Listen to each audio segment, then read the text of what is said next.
All right. Welcome to another episode of the Brooks McDonald Show. I always laugh at the name. Is it weird saying your name? And, it does. It's so like third person of me. And I'm your host, Brooks McDonald. Welcome. That's why Jimmy Fallon hires a hype guy or whatever. He can't say it. He can't even bring himself to it. But I think it's perfect because we're all over topic. Like today is an extreme from last week's episode. Today every topic I feel is interesting, tough. This one is especially kind of could be almost in your face from a perspective. Well, it is. I was thinking about how there was a book I'm reading, which a lot of times starts our topics around how the early church was persecuted, and like Nero. And one I was even reading back to, why was the early church persecuted by Rome? Well, the Rome wanted its servants, the Jews, to get behind them, and the Jews didn't want Christianity to get a foothold. So in order to help, Rome became, the kind of the heavy hand. I didn't know that. I never even thought about why did Rome persecute the Christians. I just knew they have cared, right? Yeah, but it was that like makes sense of why they cared. Play. It was because of the Jewish hold in. A power play. And so I got to reading even more because I'm thinking about, Nero and the Roman persecution, and even more so, it reminded me in some ways, because I realized how hard it was to be a Christian in the early days. This wasn't fluffy. This wasn't ask the Lord into your heart and then you're good. And like, nobody's got to know. You don't have to really show anything. Like, you making that statement, you getting baptized in the water, you might have quite possibly put a death wish on your head by making that profession of faith. And so it reminded me of in 1999, when the Columbine shooting occurred. I was a freshman or sophomore in high school. So it was really bizarre. I mean, it's a high school shooting. I remember just that weird feeling of anything goes on like that. Unfortunately, we've had a lot of shootings since then where you just got this like, man, the darkness of humanity. But it was said that in that shooting, there were some teenagers who were martyred because they were asked if they believed in God or were Christians, and were shot because of it. And it just took me down this mindset of what it would be like, how different our world is as Christians today in America. And we talk about the Constitution, we talk about the rights and one nation under God versus what they walked in at that time. And also the whole idea is, though, that's not the whole world. The whole world does not observe Christianity like we used to observe Christianity. There's real persecution right now in the world. Yes. It's just not here in the West. But China, Iran, there's definitely underground churches that are going on right now that aren't sanctioned by the government in any way, shape, or form. If they're found out, could mean the end of their life. Yeah, this John Bevere book that I'm getting close to the end on was talking about his conversation in the book X book, which will post a little image of it here on the screen. Multiply your God-given purpose. Yeah, exactly. Multiply your God-given talent. Might have shown it before. Just discusses how can you really use what God's given you, and is in his view, your call is to multiply and to grow that, if that's what God called you to do. But he talks about trying to get his teaching materials out to the churches around the world. And there was this preacher in Iran of a church, and the minister said, I use my credit card to buy stuff. And John Bevere said, I couldn't hear anymore because I just realized, wait a second, this guy that's really living the true example of closest to the early church has to pull his own personal credit card out to buy this material. How can we fix this? But he talked about bringing all of these ministers from all around the world. And some of those ministers had to meet where no cameras or recording devices were allowed because of fear for their safety. Like you said, I mean, we talk about China, and you've heard stories about that, right, Tyler? Yeah. So, I mean, it is my understanding to start a church in China. I don't think it's necessarily illegal to be a Christian in China, but you have to have a state sanctioned church. And it's my understanding, it's not always easy, and there's a lot of underground churches because they don't want the political control of it. And I was about to say, is that China, what it is? I think, is trying to some extent actively clamp down because Christianity doesn't jive with a dictatorship control level. they're the CCP, you know, which just is doesn't so really work. reference to the old world in so many ways. That's so bizarre, but it makes me, and that's where it got me leading. Is it made me think about, man, I'm so thankful to be in a country that I can teach my kids. I can go to a bookstore that has like 1,000 different printing versions of the Bible in every store online. It's so easy. It's so easy. And that's what we're talking about is sometimes is it too it's not, easy? Yeah, it's not good that it's so easy. Is it too easy? Is it truly what we define as in our world, what Christianity would have been or what it's called to be? I read a book called Kisses from Katie. It's another really great book, quick read.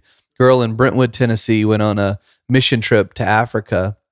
She just fell in love with taking care of the orphans in Africa. Can't remember what country at the moment. Really great read though, if you wanted to. And Brentwood, Tennessee, suburb of Nashville, one of the wealthiest areas in the nation, to this area. And she started adopting kids. And so by early 20s, she had in the teens numbers of kids, like 13, 14 kids adopted. And she would, because she had a work visa in Africa, she still had to come back to the United States for a period of time as a requirement. And when she come back, she wrote it in her book, and I've referenced this with friends a lot, is how quickly she felt the whole prayer of give us this day our daily bread applied in real terms there. Versus here, Americans don't have to pray to give us this day our daily bread. No, our was it the hierarchy of needs. I mean, we have those all met. We have a home, we have food. You got me, man. I can't. My wife references all the time. I'll probably put it on the screen, but it's very famous. Yeah, there's a hierarchy of needs that every human needs, and it's like food and water and shelter, and certain things. I mean, we have all those meet all the time, so it's very easy for us to just get comfortable and focus on whatever else because we don't have to focus on the food. We don't have to focus on these other things. So there's not a lot of crisis. Why do we life. need God? Yeah. Why do we need God? Yeah. It's not like we're Israel back in the day when they just got out of Egypt and they relied on God every day for the manna to fall from heaven. Yeah. And that's how they ate. And even that they got bored of. And so it makes me think of food was falling out of heaven and they got bored of that. I mean, think of where we're at today. Humans, huh? Could you please just give it a little more garlic flavor or something? They were complaining and there was literal miracle food falling from the sky. But I could see me being in that camp after serving, like, oh my gosh, this thing is so bland. Yes. After years of eating the same meal every day. Boil salt water. It comes with mixed salt. Yes. But how we in America move to this, you don't need God. And I mean, I feel so bad when the words come out of my mouth, but that's how we behave in so many ways, whether we know it or not. I mean, we talked last episode about how you don't realize how selfish you are until you have kids. I don't think we would know how good we have it or how lukewarm our faith is until we didn't have what we had. And so Go ahead. I'm just thinking, is it a good thing? It is a good thing. I can answer it, but is it a good thing that we have all this? Is it a good thing that we have enough wealth? And there's going to be listeners or people around like, oh, it's easy for you to say, friend. But if you are listening to this and you live in the United States, you are in the top 1% in the world. Yeah. To your point, a vast majority of the world lives on $2 a day or less. Right. And so the definition, if we go to scripture, of it's easier for a rich man to pass through the eye of a needle, a camel to pass through the eye of a needle than a rich man enter the kingdom of heaven. He's referencing you, friend. And that's you. If you live in these 50 fine states, you are in that definition. And again, I love when we prepare for these because it makes us sharpen our tools and learn more and dig more into our faith and what's the background. And I always heard, and we looked it up, is what is the eye of a needle? Because we always think about just like my mom's sewing kit, and there's a little end of the needle that you pass the string through. And I'm thinking, yeah, well, correct. A camel is not fitting through the eye of the needle, friend. But the eye of the needle was a name of some of the gates in the old world. What city that was, I'm not quite sure. But even we found a picture. Yeah, I might reference that picture of this little bitty door. And it even is interesting to say the camel actually could pass through the eye of the needle gate, but it had to shed all its belongings. And that even makes a better reference, because we were talking about, right, the rich young ruler, and how the rich young ruler went away sad because of his love of his possessions, or the thought of him losing all his possessions was just too much for him to bear, when Jesus knew his heart and called him to that. So that reference, thinking of like a guy holding all these bags of gold, and he can't go through the door until he drops the bags of gold. This is random, but like a way to catch a raccoon, this is random, is they'll make a trap with a raccoon, and they'll put a slit in the box, and they'll put a piece of aluminum foil ball in the box. And the hole is big enough that when the raccoon's hand is open, it can fit through the slit. But when it grabs the ball of aluminum foil, it can't get out because aluminum foil. But the raccoon will get trapped because it will not drop the aluminum foil. And it could free itself if it just dropped it, but it won't release. And that came to mind even and I laugh. It's easy for me to say that, but I think about our conversations, where we would be in that same discussion. Yeah, because it's not that money or any of these things are bad. It's just the mindset of, is it our reliance? And I think I said this a while ago, but I feel like God kind of hit me recently. Like, am I your source, or is this your source? Yeah. And I was like, ooh. And then I've been challenged myself just in my own thinking of going, those like really hard prayers that you're almost too scared to ask, and you shouldn't be, but like, Lord, if this is a problem, take it away. Yeah. If these things are a problem, take it away. That's like if you really think about like what you're asking, that's a terrifying thing to ask, because we love these comforts. I want my family to be taken care of, all this stuff. But if my relationship with God benefits and he has a better plan for me, we should be able to pray those prayers and give it away. Right. Just like he asked the rich young ruler to walk away from these things. And even to the point of the eye of the needle, I don't know if you remember, you showed me that, and then you read the thing after. They normally not only had to shed all of their belongings, they had to be in a kneeling position or get down into like a smaller squatted position to get through the door. So it was not only like a shedding of all the things, but there was a position of humbleness that had to be, from a symbolic perspective, had to be attained to get through that doorway. Yeah. Yeah. So I think about that, and what leads me in all kinds of weird thoughts is, we want to be so proud as Americans from a legal perspective of this freedom, but are we taking the freedom for granted? Are we living into the potential? Or there's a lot of pieces around belief in miracles, and Americans not believing in miracles, but we've never had to see a miracle in that way. Versus in Africa, I've heard of many missionaries, personal friends who've witnessed miracles because they were needed. Like they truly believed, and there was a belief amongst the people to pray for the miracle, and it occurred because it was a need. So, and we talk about this, and we're going to talk about it here, but it's like, what's going to change? Like, and as you even said, like about yourself and me about mine, like I'm just about to finish building a house, a really nice house. And have done super well.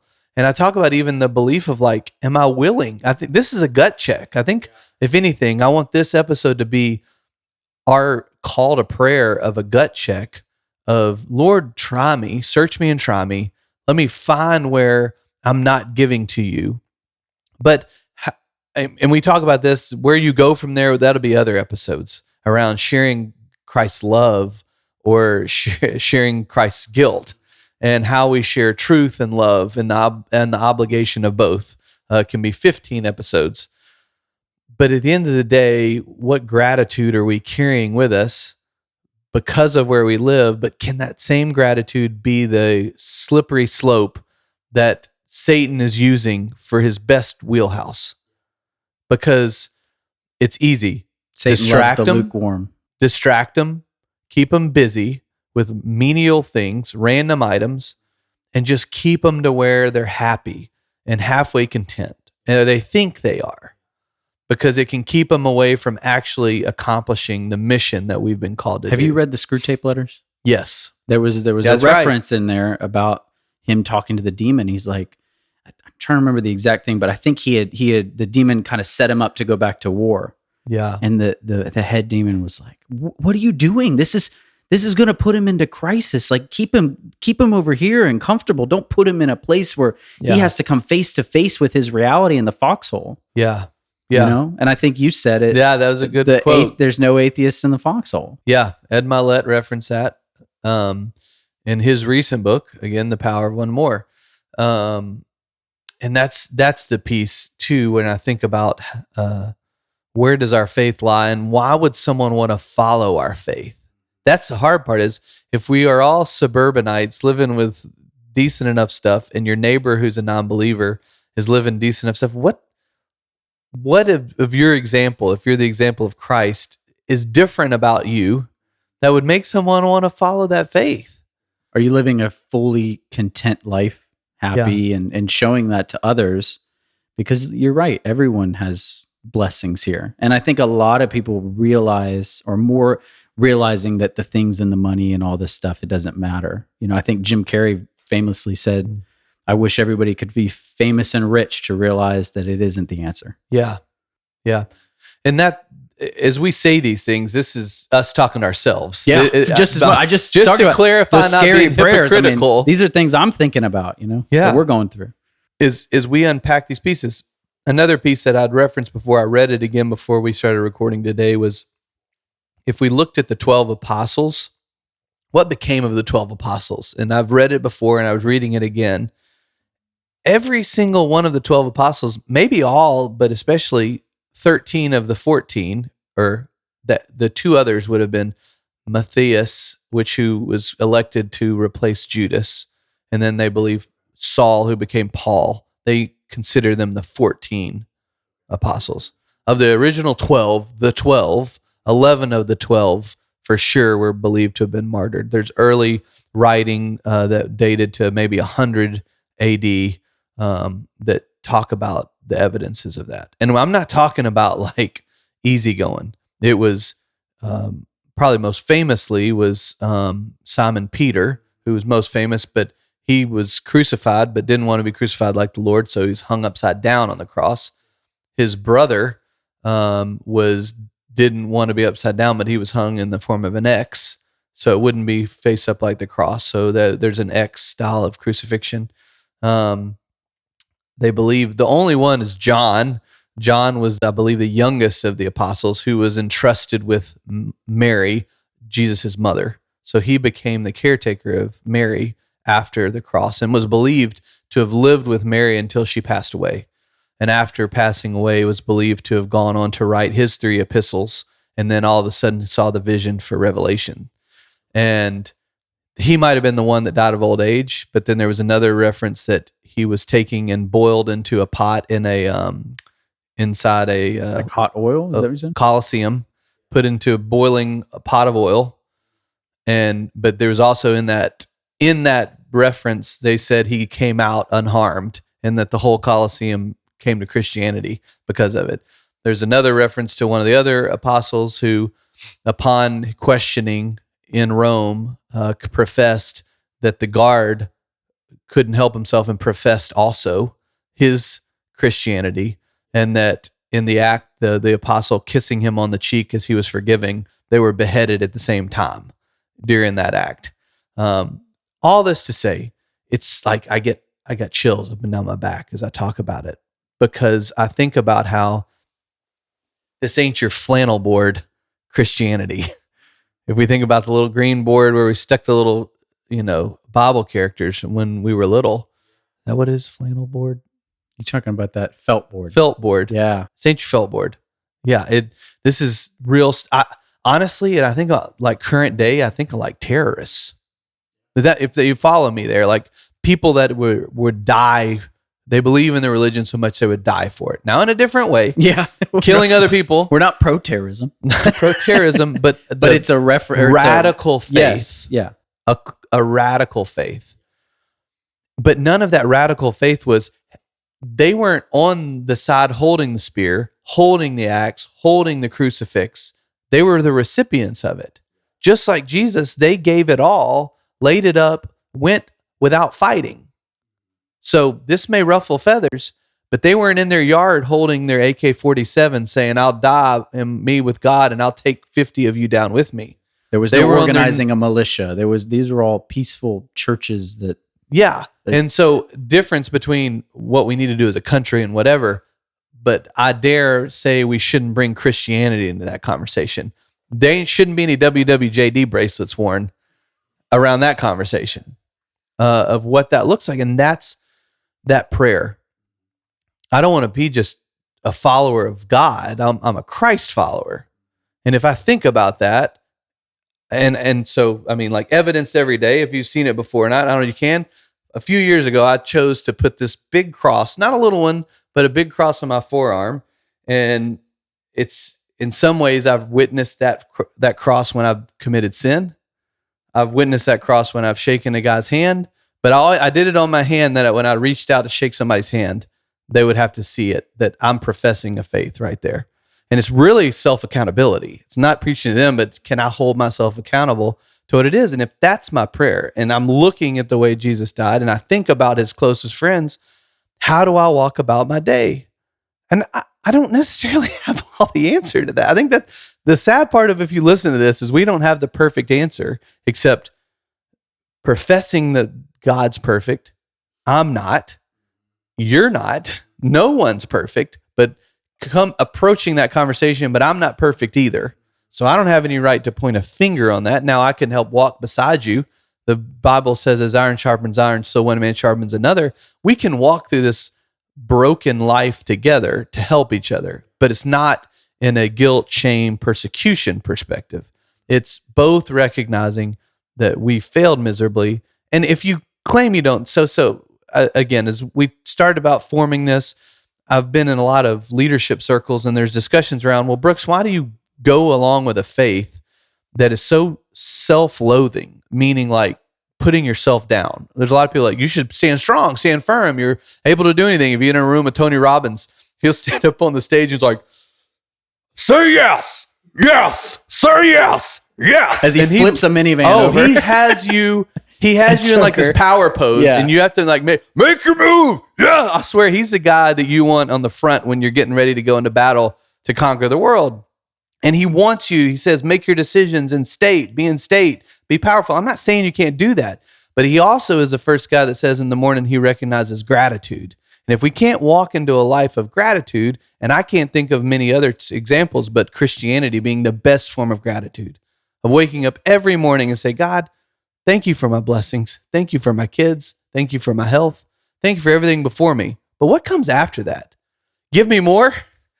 The bed was a little lumpy and my back hurts.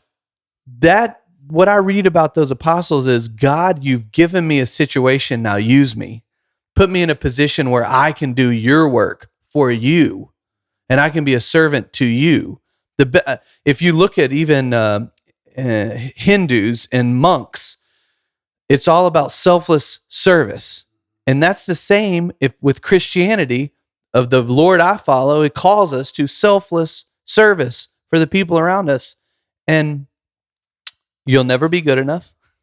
You'll never do enough works to get there. But if we allow ourselves to hear, and I think some of our discussions is, how do we soften the noise to hear God's voice to call us? And that call may be to open the door for a widow and say, you look nice today. Is there something I can do for you? They may be asking a waiter or waitress, can I pray with you? Is there something I can pray for?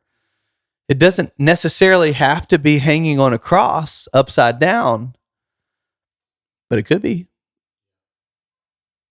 That's the hardest thing is, I think at the end of the day, if I left it with this, is that if there's a guy it's Columbine, 1999, or you think of today, we think of Uvalde shooting or anywhere else, and you find yourself in that room and the gunman's got his gun to your head and he says, do you believe in Christ? Knowing that if you say yes, the trigger's pulled, what are you going to say?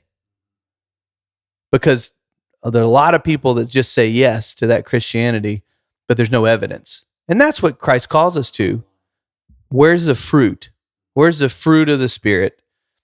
Love, joy, peace, patience, kindness, goodness, faithfulness, gentleness, self-control. There's a great little song if you want to YouTube it to teach your kids. My daughter was singing it at the pool today.